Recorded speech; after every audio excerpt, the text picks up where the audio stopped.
तो ये जो आप देख रहे हैं 367 आईफोन आज दिल्ली कस्टम्स एसआईबी के द्वारा आईजीआई पे जब्त किया गया है। और ये जब्त करने का कारण क्या था कि इसको दुबई से, ये रियाद से लाया जा रहा था और रियाद से लाए जाने के पीछे इसको हाउस होल्ड डिक्लेयर किया गया था। हाउस होल्ड प्रोडक्ट में क्या होता है कि जनरली अगर कोई बाहर से आ रहा है वो अपने साथ हाउस होल्ड करके प्रोडक्ट लेके आता है जो उसके साथ होता है। तो ये जो कस्टम को कामयाबी मिली है, इस एसआईआईबी को जो कामयाबी मिली है आईजीआई एयरपोर्ट पे, ये बहुत बड़ी कामयाबी है। क्योंकि आप जान लीजिए कि ये जो हो रहा है, देखिए अगर एक स्टोर पे आपको आईफोन महंगा मिलता है पर इन जैसे लोगों के पास आपको आईफोन सस्ता क्यों मिलता है? क्योंकि ये टैक्स की कहीं कोई एंट्री नहीं होती है और टैक्स का ही पैसा आपको लेस हो जाता है। ऐसा नहीं कि कोई बहुत ही सस्ता आपको आईफोन मिलता है।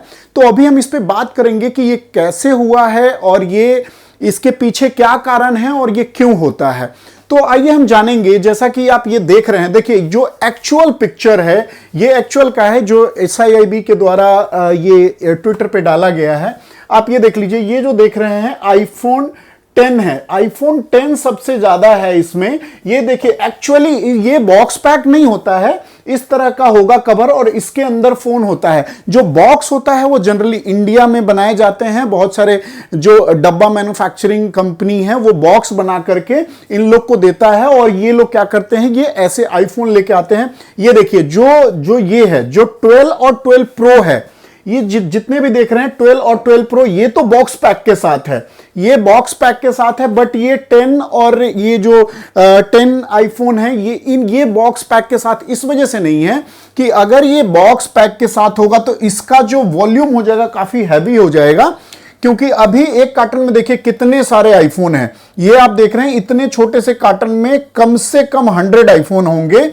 तो ये इस वजह से क्या करते हैं, इसको बॉक्स हटा के बॉक्स इंडिया से ले लेते हैं और ये बाहर से ऐसे ही एज इट इज लेके आते हैं। और आईफोन 12 और 12 से पहले जो बॉक्स का जो साइज था आईफोन का वो बहुत ही बड़ा होता है, जिसके कारण वो सिर्फ बॉक्स निकाल करके इंपोर्ट करते हैं। और ये देखिए जो 12 और 12 प्रो का जो बॉक्स आया वो बहुत ही छोटा है और पतला है, जिसके कारण अब वो ये लोग बॉक्स के साथ लेके आ रहे हैं। और इसकी बॉक्स मिलने में अभी दिक्कत हो सकती है क्योंकि हो सकता है मार्केट में अभी इसका डाई तैयार नहीं हुआ हो या कुछ भी हो या कोई प्रॉब्लम या ज्यादा महंगा मिलता होगा।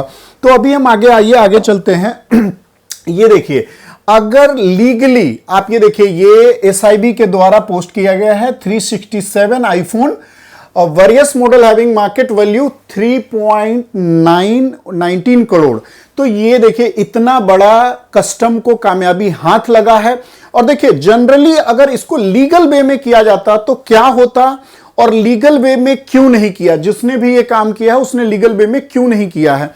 तो मैं आपको बता दूं, देखिए अगर लीगल वे में अगर कुछ भी आप इंपोर्ट करते हैं इलेक्ट्रॉनिक से रिलेटेड, जैसे कि ये आईफोन, उसके लिए ईपीआर स्टैंडर्ड में आपको रजिस्टर करना पड़ेगा। जो ईपीआर क्या है, ईपीआर ये है कि यदि कोई भी इलेक्ट्रॉनिक उपकरण अगर कोई फैक्ट्री बना रहा है या कोई इंपोर्ट कर रहा है तो जब वो खराब हो जाएगा तो उसके लिए जो रिसाइकल के लिए उसका एक प्रावधान है। तो वो ईपीआर में क्या होता है, सेंट्रल गवर्नमेंट और स्टेट गवर्नमेंट के द्वारा एक सर्टिफिकेट दिया जाता है जिसमें सारी डिक्लेरेशन होती है, उसके बाद वो इंपोर्ट किया जा सकता है। अब आगे हम चलते हैं। उसके बाद ब्यूरो ऑफ इंडियन स्टैंडर्ड, उसको शॉर्ट फॉर्म में बीआईएस बोलते हैं। तो बीआईएस अगर फोन आ रहा है तो बीआईएस की भी सर्टिफिकेशन होनी मैंडेटरी है। उसके बाद हम चलते हैं। तो ये देखिए ये एप्पल का आईफोन है। एप्पल का आईफोन अगर आप इंपोर्ट करने जा रहे हैं तो ध्यान रखिए आप इंपोर्ट नहीं कर सकते हैं। यह एक ऑथराइज एजेंट जो एप्पल के द्वारा ऑथराइज होगा या एप्पल से एनओसी लिया होगा कि हां वो इंपोर्ट कर सकता है तो इंपोर्ट करेगा। नहीं, अगर ऐसा नहीं है तो क्या लगेगा, आईपीआर, इंटेलेक्चुअल प्रॉपर्टी राइट्स। ये ऐसा होता है कि किसी भी ब्रांड को कोई दूसरा उस पर काम ना कर पाए, इसके लिए ये होता है। आईपीआर का वायलेशन ना हो, इसके लिए ये किसी और ब्रांड का कोई और इंपोर्ट नहीं किया। देखिए, अनपॉपुलर ब्रांड आप कर सकते हैं जो पॉपुलर ब्रांड नहीं है, लेकिन आईफोन एक बहुत बड़ा ब्रांड है, इसका बहुत बड़ा मार्केट कैपिंग है, इसके वजह से इसका आईपीआर वायलेशन होगा, इसके वजह से इस पे ये लागू है। तो अभी ये जान लीजिए, जो कस्टम ने अभी इसको सीज किया है, तो एक तो मिस डिक्लेरेशन हो गया। अगर इसमें दो प्रावधान हैं मेरे हिसाब से।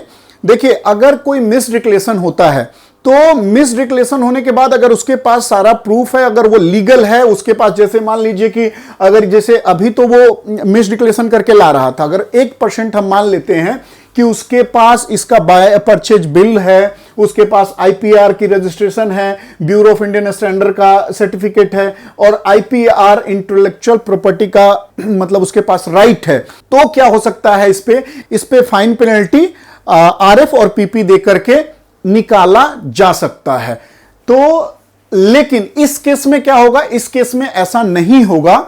इस केस में ऐसा इस वजह से नहीं होगा क्योंकि एक तो ये जो अगर उनके पास ऑलरेडी इसका सीजर अभी बन चुका होगा, और दूसरे में क्या होगा कि अगर ये इस पे 135, अगर मान लीजिए कस्टम एक्ट अगर 135 सेक्शन लगाया जाता है, तो ये जिसका भी है, जिसने भी ये इलीगल काम किया है, उसको अप टू 7 ईयर तक जेल भी हो सकता है। और ये देखिए 99% लोगों के पास इन सारी चीजों का नहीं होना ही ऐसे लोग मंगाते हैं। तो ये ध्यान रखिए कि इसका अब आता है कि ये जो कस्टम ने ये माल पकड़ा है, इसका होगा क्या। तो इसका दो चीज हो सकता है। एक तो इसका ऑक्शन भी हो सकता है, और ऑक्शन नहीं होने की वजह से अगर ऑक्शन नहीं होगा, अगर आईपीआर अगर वायलेशन होगा, तो इसका क्या होगा, इसको डिस्ट्रॉय भी किया जा सकता है।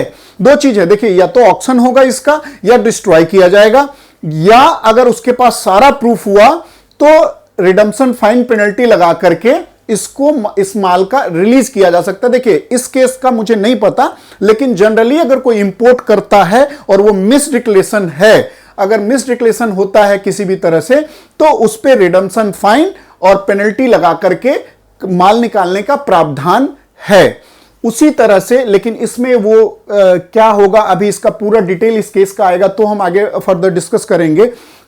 फिलहाल मैं आपको इन तीनों चीजों के बारे में डिटेल से वीडियो देने वाला हूं, जिससे आपको नॉलेज हो जाएगा कि कैसे हम एक इलेक्ट्रॉनिक प्रोडक्ट इंडिया में इंपोर्ट कर सकते हैं और किस तरह से आप अपने ब्रांड को सिक्योर कर सकते हैं, इस पे भी हम बात करेंगे।